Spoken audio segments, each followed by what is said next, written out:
I do every day, Mum? What do I do?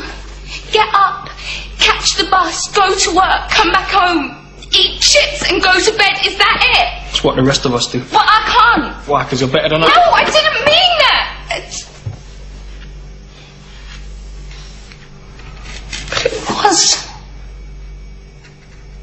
It was a better life.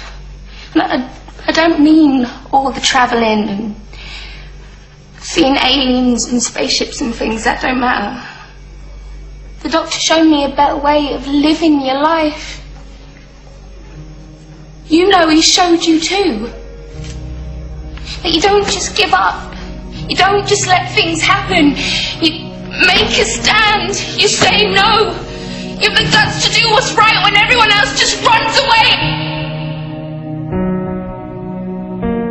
This is today's flat Earth. The fact that we live in the cutting edge of human evolution. The cutting edge of how far humanity has come. Turning a planet of enormous beauty into a shithole ain't the cutting edge of human evolution.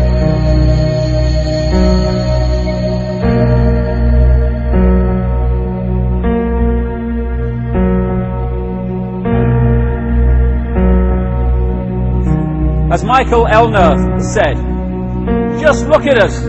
Everything is backwards. Everything is upside down. Doctors destroy health, lawyers destroy justice, universities destroy knowledge, governments destroy freedom, the major media destroys information, and religions destroy spirituality. I think there's more to know here. We always kill the guys who try and help us. Isn't that strange? We let the little demons run amok. Always. John Lennon, murdered. John Kennedy, murdered. Martin Luther King, murdered. Gandhi, murdered. Reagan, wounded. Bad fucking choice.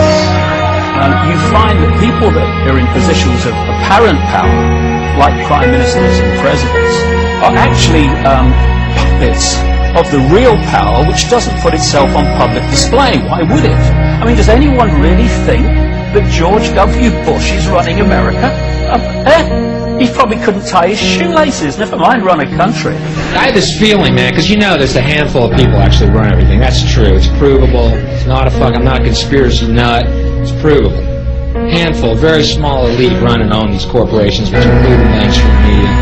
I had this feeling who's ever elected president, like Clinton was, no matter what your promises you promise on the campaign trail, blah, blah, blah, when you win, you go into this smoky room with the 12 industrialist, capitalist scumfucks who got you in there, and you're in this smoky room, and this little film screen comes down, and a big guy in a cigar, roll the film. And it's a shot of the Kennedy assassination from an angle you've never seen before. It looks suspiciously off the grassy knoll. And in the film, the screen goes up and the lights come up and they go, the new president. Any questions? Just what my agenda is. First we bomb Baghdad. You got it. What I am is frustrated at watching Orwell's 1984 unfold in front of our eyes by the day, while people focus on who shot Phil Mitchell. That is frustrating, because my children and your children, thank you, are going to have to live, indeed, in the timescale, so are we, because we're living it now, when the most basics of freedoms are being taken away. The average man and woman is in a trance. They get home from work, they don't even talk to their children. They turn the television on, and they let those corporate messages set the agenda in their lives. All you ever hear about in this country is our differences. That's all the media and the politicians are ever talking about, the things that separate us, things that make us different from one another. That's the way the ruling class operates in any society. They try to divide the rest of the people. They keep the lower and the middle classes fighting with each other so that they, the rich, can run off with all the fucking money.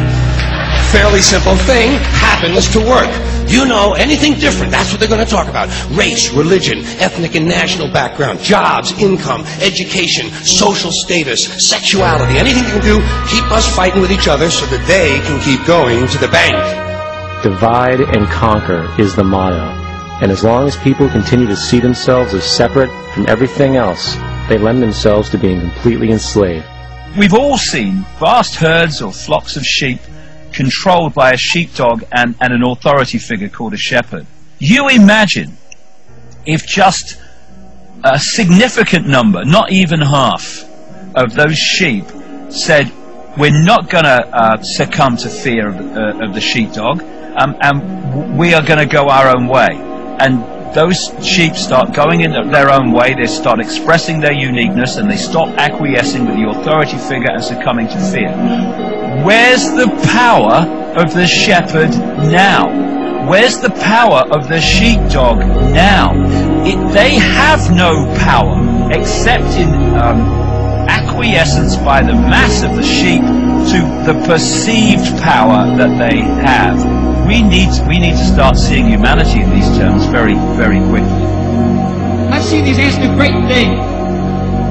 And year after year, they somehow manage to pick food for themselves and you. So who is the weaker species? Ants don't serve grasshoppers. It's you who need us.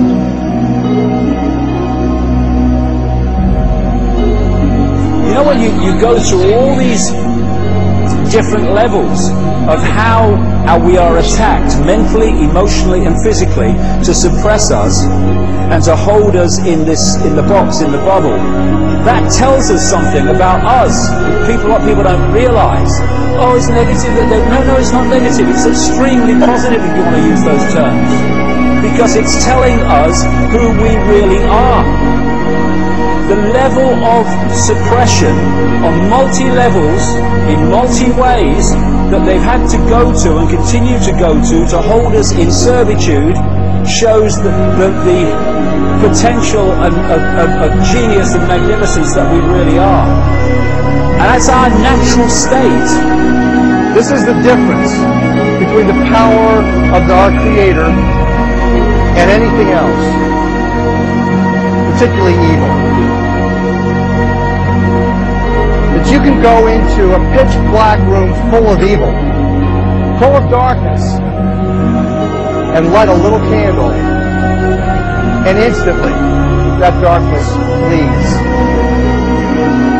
But you can't do the opposite. You can't go into a well-lit room full of truth and wisdom and righteousness and joy and health and harmony with the universal power. And you can't take any amount of darkness and go into that well-lit room and have any effect whatsoever.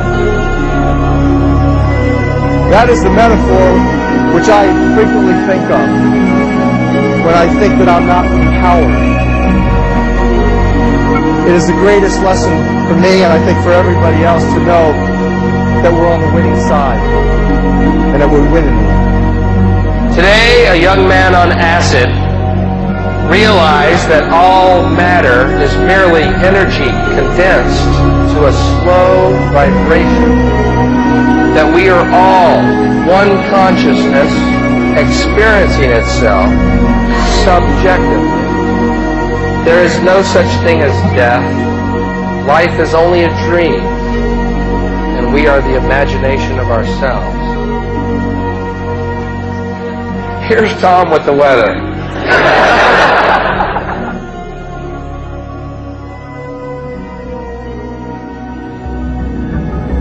The world is like a ride at an amusement park, and when you choose to go on it, you think it's real, because that's how powerful our minds are. The ride goes up and down, round and round. It has thrills and chills, and it's very brightly colored, and it's very loud, and it's fun for a while. Some people have been on the ride for a long time. They can question, is this real, or is this just a ride? And other people have remembered, and they come back to us and they say, hey, don't worry, don't be afraid, because this is just a ride. And we kill those people. Shut him up. We have a lot invested in this ride. Shut him up! Look at my furrows of worry. Look at my big bank account. And my family. It's just a ride. We always kill those good guys that try to tell us that. You notice that? They're like a demon in front of us. But it doesn't matter because it's just a ride. You can change it anytime you want. It's all in your choice. No effort, no work, no job, no savings of money. A choice right now between fear and love. The eyes of fear want you to put bigger locks on your door, buy guns, close yourself off. The eyes of love instead see all of us as one.